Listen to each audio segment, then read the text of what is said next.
That cold February morning, she stood alone by the ranch gates, unaware that 25 years of silence were about to shatter with the reading of a will that would change everything she believed about her life.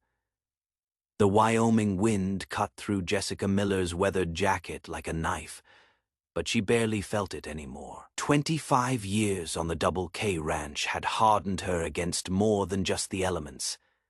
At 43, Jess was the best ranch foreman the property had ever seen, though she'd never officially held the title. The ranch hands respected her, the cattle trusted her, and the land itself seemed to respond to her touch. Yet in the eyes of the Kane family, she remained what she'd always been. Just the hired help. The funeral had been yesterday. Robert Kane, the man who'd built the Double K into Wyoming's most successful cattle operation, was buried in the family plot overlooking the valley he'd loved. Jess had stood at the back of the crowded church, hat in hand, while Bradley Kane and his wife Amanda sat in the front pew, accepting condolences from politicians, business partners, and society figures who'd flown in from Denver and Jackson Hole. No one had spoken to her. Now, as she walked through the morning mist toward the main house, Jess couldn't shake the feeling that everything was about to change. Bradley had made it clear during his brief visits over the years that when he inherited, there would be restructuring.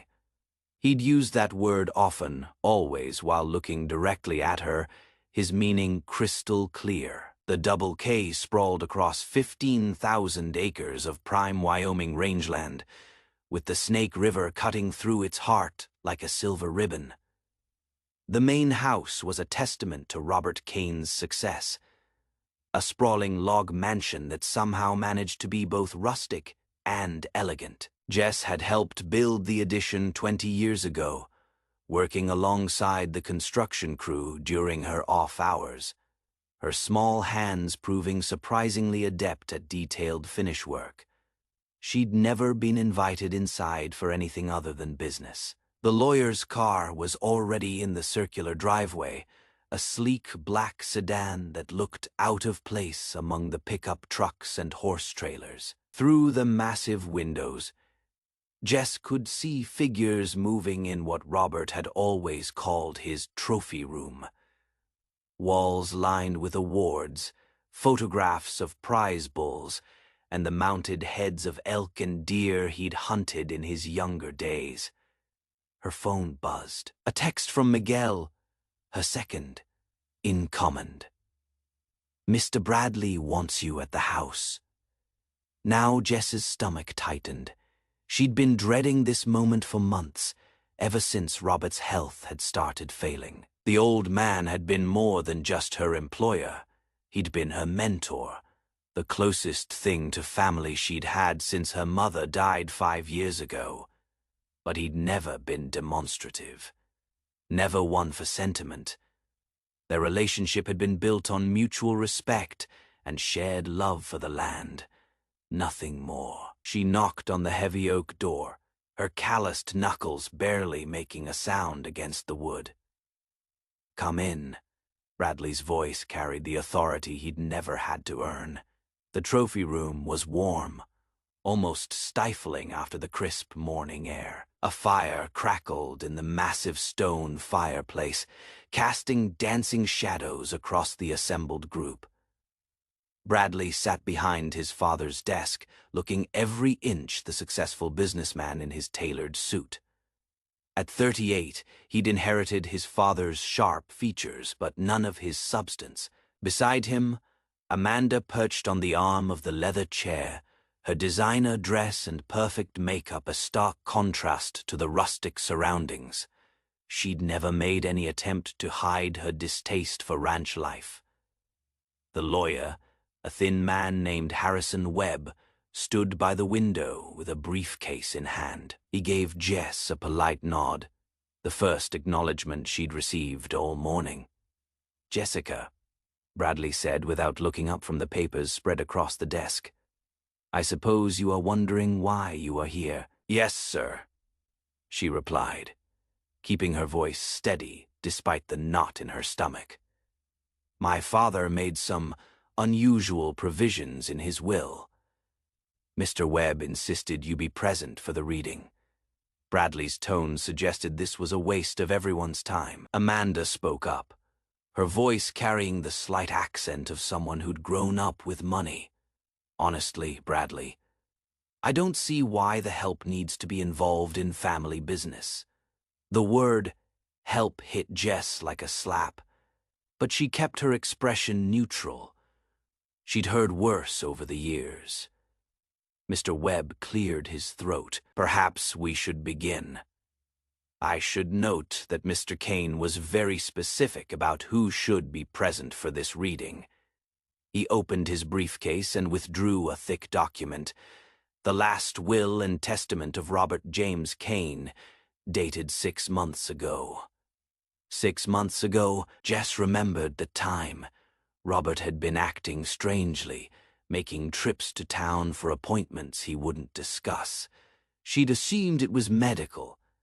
Now she wondered what else might have been occupying his thoughts. The lawyer began with the standard legal language, his voice taking on the formal cadence of courtroom proceedings. Most of the initial bequests were straightforward: charitable donations, gifts to longtime employees, a trust fund for the local school district that Robert had quietly supported for years. Then Webb paused, looking directly at Jess before continuing. To Jessica Miller, who has shown the Double K the devotion it deserved, I leave the following. Bradley leaned forward, his confident expression faltering slightly. The sum of $100,000, the cabin on the North Ridge, and 40 acres surrounding it, including water rights. The room fell silent except for the crackling of the fire. Jess felt the blood drain from her face. $100,000 was more money than she'd see in 5 years of wages. The cabin was a beautiful spot overlooking the valley, and the water rights alone were worth a small fortune. Amanda was the first to speak. That is ridiculous. She is just an employee. But Webb wasn't finished. He turned a page, his expression growing more serious. However, there is more, much more. He looked up from the document, his gaze moving between Jess and Bradley. Mr. Kane left very specific instructions for this next portion to be read verbatim, and for Miss Miller to be given a sealed letter that was to remain unopened until this moment. He reached into his briefcase and withdrew a yellowed envelope with Jessica written on it in Robert's familiar scrawl. Jess's hands shook as she took the envelope. The paper felt old, fragile. As she opened it, she could smell the faint scent of Robert's cologne, bringing back memories of their countless conversations about cattle bloodlines, weather patterns, and the future of ranching. The letter was written in Robert's careful handwriting. Famey dear Jessica, *Faith, you are reading this. Then I am gone, and it is time for the truth I should have told you years ago. I pray you can forgive an old man's cowardice. Fair mother, Sarah Miller, was the love of my life. We were together for 3 beautiful years, from when you were 12 until you were 15. She was everything my first marriage wasn't: warm, genuine, full of life. I wanted to marry her, to give you both the life you deserved. But I was weak. When my business partners threatened to pull their support because of our relationship, a successful rancher involved with a small town waitress. I chose my empire over my heart. I broke it off with Sarah, told her we had no future. What I didn't know, until much later, was that she was pregnant with my child. You, Sarah, was too proud to tell me. She raised you alone, working 2 jobs to keep you fed and housed. When I finally learned the truth, when I saw you working summers at the Peterson place and realized who you were, I tried to make contact, I sent letters, tried to call, even went to your house. Asterisk Faye, but Sarah had built walls I couldn't break down. She refused my help, refused to let me be part of your life. The last thing she told me was that you deserved better than a father who had to choose you over his reputation. Asterisk Faywin, you came to work for me 18 years ago. I saw it as a chance to finally do right by you, even if you never knew the whole truth. I watched you grow into the finest person I know. Strong, honest, dedicated. Everything I tried to be and often failed to achieve. Asterisk Faye, you are my daughter. Jessica, you always have been. Asterisk, the letter fell from Jess's numb fingers. The room seemed to spin around her as 25 years of memories suddenly took on new meaning. Robert's unexpected generosity when she'd needed time off for her mother's cancer treatments. The way he'd insisted she learn every aspect of the ranch operation. The pride in his voice when she'd successfully negotiated their biggest cattle sale. The way he sometimes looked at her with an expression she'd never been able to interpret. Bradley's face had gone from confident to confused to something approaching panic. "What the hell does that letter say?" Webb continued reading from the will, his voice cutting through the heavy silence. "Having now revealed the truth about my relationship with Jessica Miller, I can make my final bequest, the remainder of my estate, including the Double K Ranch, all livestock equipment, and the controlling interest in Kane Enterprises, I leave to my daughter, Jessica Miller." The words hit the room like a thunderclap. Amanda shrieked, actually shrieked, as if she'd been physically struck. "No, that is impossible. She is nobody. She is my half-sister," Bradley said quietly, his voice hollow with shock. Jess couldn't speak, couldn't move. The weight of the revelation was crushing. Every conversation she'd had with Robert, every lesson he'd taught her, every moment of quiet understanding between them, it all made perfect sense now. Bradley stood abruptly, his chair scraping against the hardwood floor. "This insane. You can't just give a ranch to his daughter," Webb said firmly. Mr. Kane was very thorough in his documentation. He had DNA tests done. Hair samples taken from Jessica's hairbrush during a ranch barbecue 2 years ago. The results are included in the file. He gestured to a thick folder on the desk. "There is no question about paternity." The room erupted in chaos. Amanda was screaming about lawsuits and fraud. Bradley was demanding to see the DNA results. But Jess heard none of it. She was remembering her mother's final days when the cancer had made her delirious with pain and medication. "He wanted to know you," her mother had whispered during one of her confused moments. "I never should have kept his letters. They're in the box under my bed. Maybe it is time." But by the time Jess had found the courage to look in that box after the funeral, there had been no letters.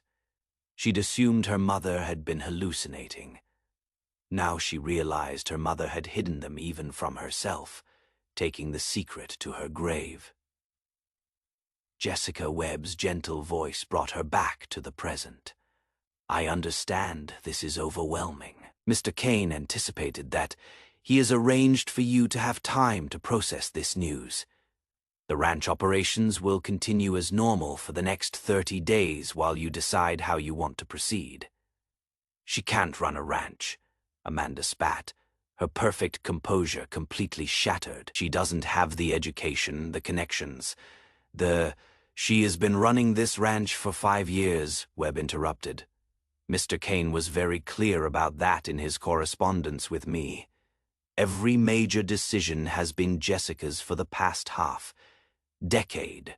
Robert was merely the figurehead. This was true, though Jess had never thought of it that way. When Robert's arthritis had made it difficult for him to ride, she'd taken over the day, to day operations. When his mind had started slipping slightly in recent years, she'd handled the business negotiations. She'd just assumed she was helping out a man who'd been good to her. She'd been taking care of her father.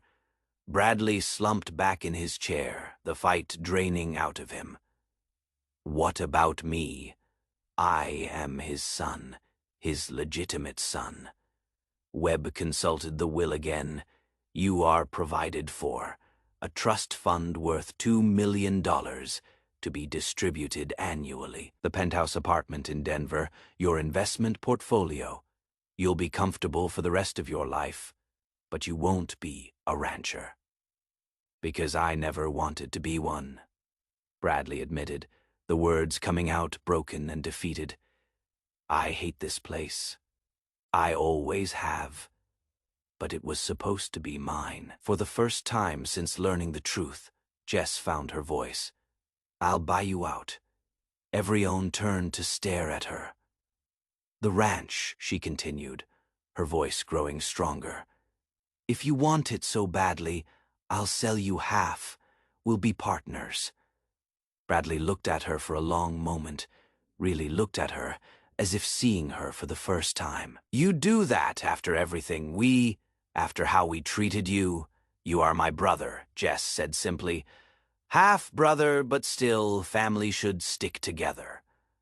Amanda laughed bitterly. How noble. But what makes you think we want to be business partners with the help? The venom in her voice sparked something in Bradley's eyes. Not anger, but shame. Amanda, stop. Stop what? She is beneath us, Bradley. She always has been. No, Bradley said quietly, standing up again. I am beneath her. We both are. He looked at Jess, his expression filled with something she'd never seen from him before. Respect. She has been doing my job better than I ever could, while I've been playing businessman in Denver, and we've treated her like garbage. He walked over to where Jess stood frozen by the fireplace. I don't deserve a partnership offer, but if you are serious about it, I'd be honored to learn from you. Amanda stared at her husband in horror. You can't be serious. We have a life in Denver. The club, our friends, our position. Our position, Bradley repeated flatly, built on Daddy's money and a ranch I never cared about, run by a woman I never bothered to respect. He shook his head. Maybe it is time I actually earned something for once in my life. The transformation in the room's atmosphere was palpable. What had begun as a legal formality had become something deeper, a reckoning with years of assumptions, prejudices, and missed opportunities. Webb gathered his papers. I'll leave you all to discuss the details. Jessica, my office will be in touch about the legal transition. There are quite a few documents to sign. He paused at the door. For what it is worth, your father spoke of you often. He was very proud. After the lawyer left, the three of them stood in awkward silence. Finally, Amanda spoke, her voice cold and controlled. I won't be part of this.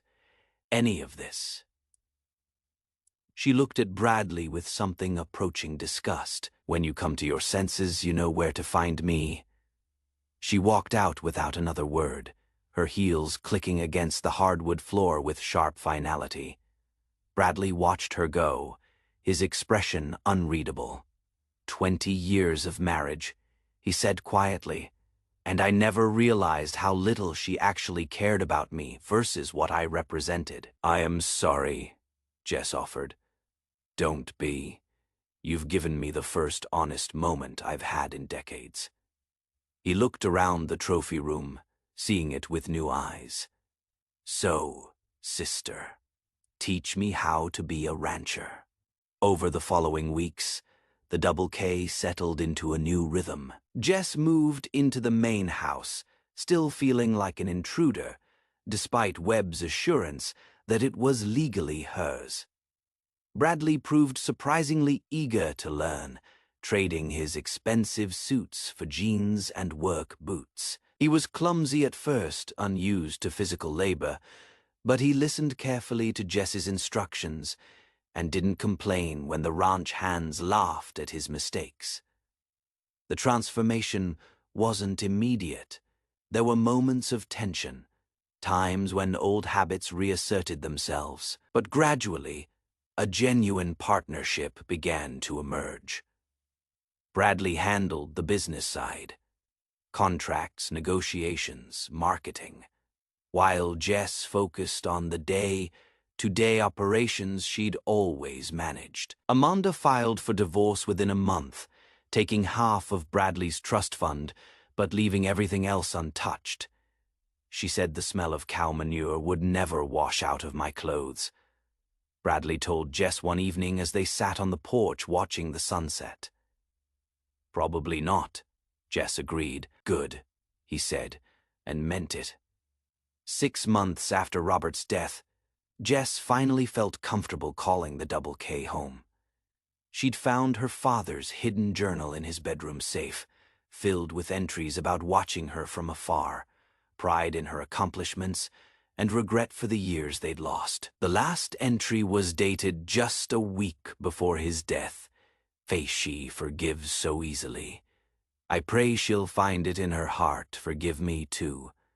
Asterisk, reading those words, Jess realized she already had.